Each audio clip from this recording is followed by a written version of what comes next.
Inalmahan ng mga empleyado ng National Printing Office ang umunoy pagtapyas sa pondo ng ahensya. Bukod pa rito, hindi raw sila pabor na isama ng COMELEC sa bidding ng mga bagong OMR ang pag-iimprenta ng balota. Balitang hatid ni Athena Imperial.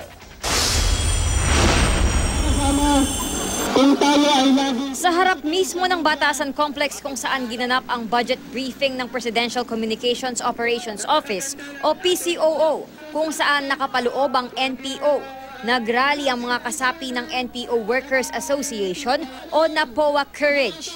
Nangangamba silang baka mabuwag ang NPO at mawala ng trabaho ang mahigit 400 nilang empleyado.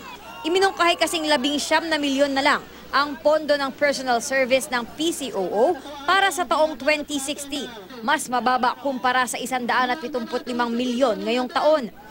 Ang isa pang inaalmahan nila, isinama pa ng COMELEC sa bidding ng renta sa mga OMR ang pag-iimprenta ng mga balota. Sa bidding, ang Smartmatic Total Information Management o TIM Corporation ang nanalo. Ayon sa NAPOA, labag ito sa Omnibus Election Code dahil tanging ang NPO lang o di kaya Central Bank ang otorisadong maglimbag ng mga balota.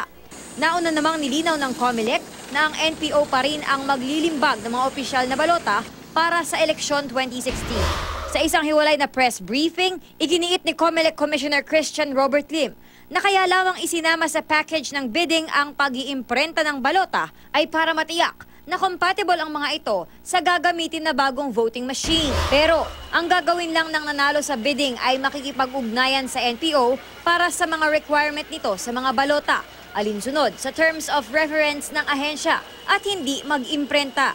Ayon kay Lim, ganito rin naman daw ang naging sistema noong eleksyon 2010 at 2013. Nakatakdang magpulong ang COMELEC at NPO ngayong linggo para sa paglilimbag ng balota. Athena Imperial, GMA News.